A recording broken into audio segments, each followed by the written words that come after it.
বন্ধুরা, আশা করি তোমরা সবাই খুব ভালো আছো আর ভালো আছে তোমাদের বাড়িতে পোষা শখের পাখিরা। তোমরা দেখছো Sourav birds aviary YouTube channel. তো আজকে আমি তোমাদেরকে বলবো, তোমরা যারা বাজরিগার পাখি বাড়িতে পোষো, তো শীতকাল যেহেতু চলে এসছে, শীতকালে কিন্তু পাখিদের খাবারে কিছুটা পরিবর্তন আনতে হয়।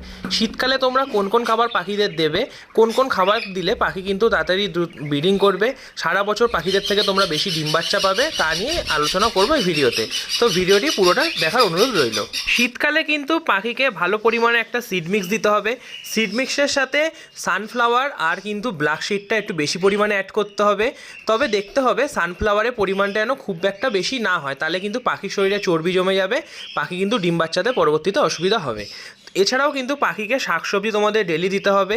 বিভিন্ন রকম শাকসবজি এখনও কিন্তু বাজারে পাওয়া যায়, যেমন পালং শাক, কলমি শাক, গাজর, মিষ্টি কুমড়ো, বিনস, বরবটি, এই সমস্ত জিনিসগুলো তোমাদের পাখিকে কিন্তু রেগুলার প্রোভাইড করতে হবে। আর শীতকালে অবশ্যই তোমাদের সফট ফুডের সাথে কিন্তু এগ ফুডটা দিতে হবে, কারণ ডিম কিন্তু শরীরটাকে গরম করবে। এর ফলে কিন্তু পাখির থেকে তোমরা দ্রুত ব্রিডিং পাবে, পাখির বাচ্চাগুলোর হেলথও ভালো থাকবে এবং পাখি কিন্তু অনেকদিন সুস্থ থাকবে। আর শীতকালে কিন্তু একটা ঠান্ডা লাগার ভয় থাকে, তো সেটা দূর করতে তোমরা কি করবে, পাখিকে প্রত্যেকদিন সকালবেলা কিন্তু তুলসী পাতা দেবে। তুলসী পাতা যদি প্রত্যেকদিন দিতে পারো, তাহলে পাখি কিন্তু যে ঠান্ডা লাগা, কাশি, সর্দি, এই সমস্ত সমস্যাগুলো কিন্তু আর পাখির শরীরে দেখা যাবে না। আর পাখি যখন দেখবে ব্রিডিং করছে, ডিম দেওয়ার সময় হবে, তখন কিন্তু পাখিকে অবশ্যই খাঁচার মধ্যে mineral blocks, cattle fish bone, grit, এই সমস্ত সামগ্রী দিতে হবে। তাহলেই দেখবে পাখি কিন্তু ভালো ডিম বাচ্চা করবে এবং সবকটা ডিমের বাচ্চাও কিন্তু ফুটাবে। আর সফট ফুডের মধ্যে তোমরা কিন্তু ভাত যেমন দাও দেবে, এছাড়াও কিন্তু মাঝে মধ্যে তোমাদেরকে গম, ভুট্টা সিদ্ধ করে দিতে হবে।